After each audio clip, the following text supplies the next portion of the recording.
pessoal do YouTube, beleza, Isaac aí, e hoje com mais um vídeo.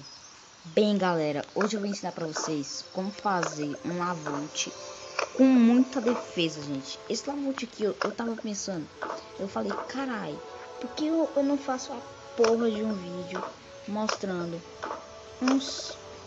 Caralho, já eu sou muito burro, mano. Mostrando um lavute com CV3 com muita defesa. Aí, pã, bateu na cabeça. Pã, vou fazer. Fiz.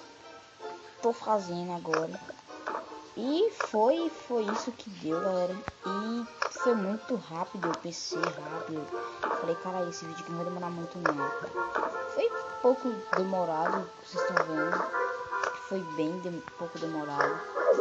Mas é muito demorado, bem pouco demorado. Porque eu tenho pouco tempo. E foi isso.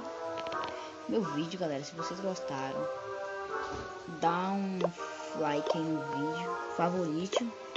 E foi isso meu vídeo. Se você gostou, deixa o like.